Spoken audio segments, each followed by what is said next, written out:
So I'll go ahead and get started then. So this is a patient who came in with abdominal pain and then had an ultrasound done. And this is the ultrasound. So what we see here is the bile ducts here are dilated, right in the left side. And so the patient went on to get further evaluation because this is not normal. So on further evaluation, oh my gosh.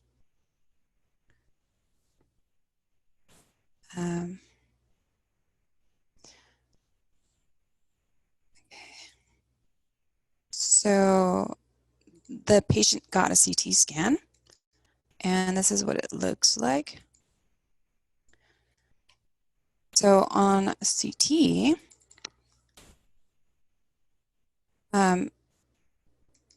we see the biliary dilatation here. The patient had a CVD stent in place. And I think in general, this is a very hard diagnosis to make on CT and maybe even ultrasound. But if we sort of correct the window, you can see that there's sort of this vague soft tissue attenuation around the bile ducts, and then maybe even centrally right there and possibly extending here. Again, this is a very tough diagnosis to call prospectively. The patient then had an MRCP. One quick thing, Nelly, on Yes. that CT. Yes. The portal vein being narrowed there, I think, is a little bit of a clue that there's definitely a soft tissue there. Oh, yes. Let me go back and open that up. That's a really great point. So here's the portal vein, so as you go centrally, you lose it. You lose the caliber becomes narrowed, it's effaced, and even up in the right side, you can sort of see a similar finding as well.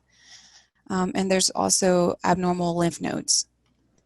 So at this point, the leading diagnosis should then be probably, cholangio. So this is what the MRI looks like.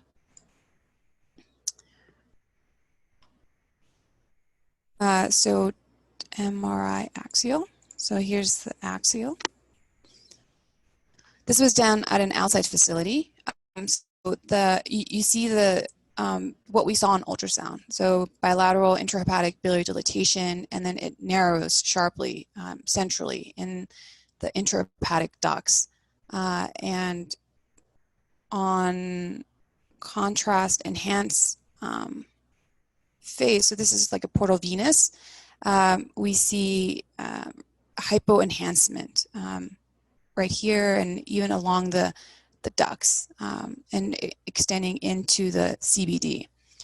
So this is a diagnosis of, it's a cholangiocarcinoma. The question for the audience is, what kind is it? What is the classification? Peripheral cholangiocarcinoma, mass-forming type, peripheral CCA intraductal, hilar CCA infiltrative, or hilar CCA polypoid. Any guesses?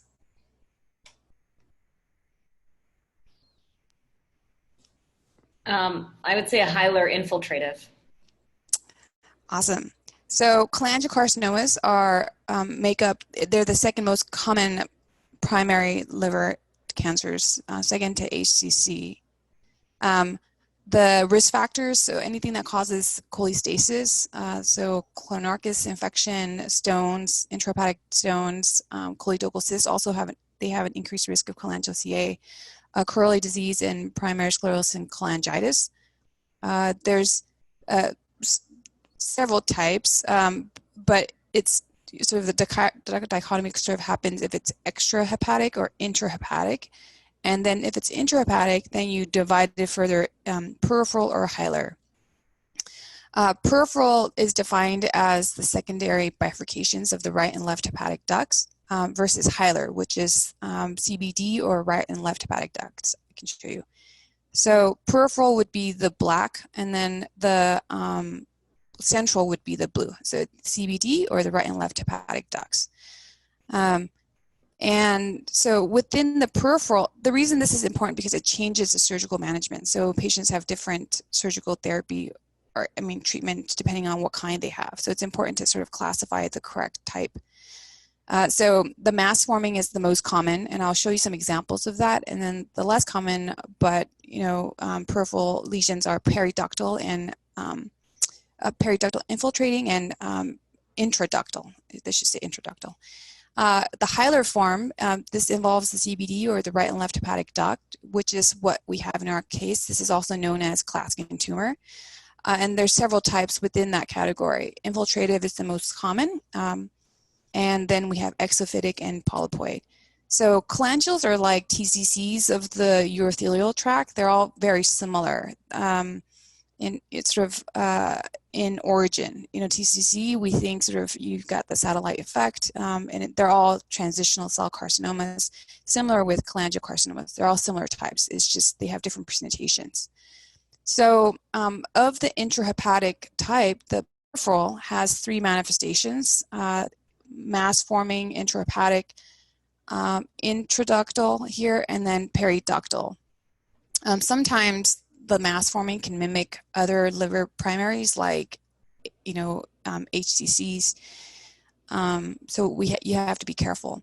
So here's an example of a mass forming peripheral cholangiocarcinoma. You have hypoenhancement, there's capsular retraction, and there's a subtle capsular enhancement. This is sort of different from HCC because HCC, it doesn't cause capsular retraction of the liver capsule, and the enhancement pattern is different. HCC enhances in arterial phase, whereas cholangio is hypoenhancing, and then cholangios also have this sort of subtle capsular enhancement that gets enhanced later. And we also see Bildil. This is the intrahepatic periductal type. So here you see this sort of multilobulated periductal mass. And then on ERCP, there's multiple filling defects corresponding to intrahepatic stones. This one is the intraductal type, and these are all the 3 types of peripheral cholangioCAs. And here you can see it, the sort of Bildil, sort of soft. It's not typical fluid attenuating Bildil. This is more soft tissue, biliary thickening, dilatation. And then the T2 demonstrates the sort of subtle T2 iso hyper intensity. And then the surgical specimen, there's papillary masses in the intraductal regions. So in contrast to the peripheral, there's the hilar version, which is what our case is. So hilar, there's 3 types, infiltrative, exophytic, and polypoid. Again, hilar is defined as either involving the CBD or the right and left hepatic duct. And so here what we see is this soft tissue around the CBD. There's a CBD stent in place, and it's sort of extending up, which is sort of similar to our case. And this is the same case. So it extends into the secondary bile ducts with sort of upstream ductal dilatation, similar to our case. And then these are the different, sort of less common hilar types. You've got the exophytic type. So here we have the Bildil, and then there's this mass that basically effaces the left hepatic duct. And then there's, we see the sort of mass effect. And then this is the polypoid. So it's essentially like a filling defect within the CBD. Here it's not the CBD, it's actually, I think, the left hepatic duct because of the section that we're at. And then this is a surgical specimen showing sort of very involved, extensive intrahepatic polypoid masses. So yes, this one, our case, is the hilar cholangio that's infiltrative. Okay, let me know if anyone has any questions. I have a couple of comments. Yes, please, I go find for these it. hilar cholangio cases really challenging. I agree. And oftentimes it's basically like you can't really see exactly where the mass is. You just see like a ghost of a mass, like you'll see biliary ducts that are dilated and then they just disappear into something. Yeah. But one thing that I've found to be useful, like for example, when you were scrolling through your case, Yeah. it seems like pretty quickly that your case is not going to be resectable. Mm. And one of the things is that you basically need half of your liver as your future liver remnant. And that future liver remnant needs to have an inflow, like a portal vein, a hepatic artery, and a bile duct that are all not touching the tumor. And Mm. that they come to a common bile duct that can be sewn to the jejunum. So if you look in your case, your right-sided bile ducts are isolated, so they never come together. And so your right side is not going to be your future liver remnant. So you can see that immediately if you scroll up on your right side of bile ducts, you'll see they're Mm. all isolated. The left side, the bile ducts look a little bit better. They might come to one common place where you could potentially sew it. And so at that point, now you're just going to be trying to clear your left portal vein and your left hepatic artery. Your left hepatic artery actually looks potentially decent, but your left portal vein you can see is narrowed there. So it's definitely interfacing with the tumor. So now both of your sides are out, and so you know it's unresectable. So I find that to be almost like kind of an easy way. Like as soon as if you have both of your bile ducts isolated to the secondary radicals, it's Mm. unresectable. Okay. And then the other thing is the right hepatic artery often goes across the hilum. So it's often, if Mm. in your case, your right hepatic artery is going right through the tumor if you go up from there.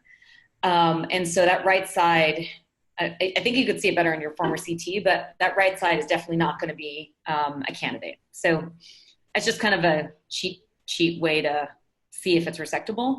And then if Mm. it's unresectable, there's just a few centers around the country that do transplant for hilar cholangios. Otherwise, it's just basically going to be chemo. So you can see your hepatic artery right there is going Mm. through. Yeah. And even like if it was not like here, it's involving both lobes, so it's unresectable. But even if it's like one lobe, right? If the contralateral lobe is atrophic, then they're not surgical candidates either because they don't have Yeah, so you need that like future liver remnant needs adequate. inflow, outflow bile duct, and it also Mhm. needs enough volume. So you need about Right. 30%. But you could always, portal vein embo the right side and try to Oh, hypertrophy and your left. hypertrophy it. Got it. Cool. Let me see the next case. So.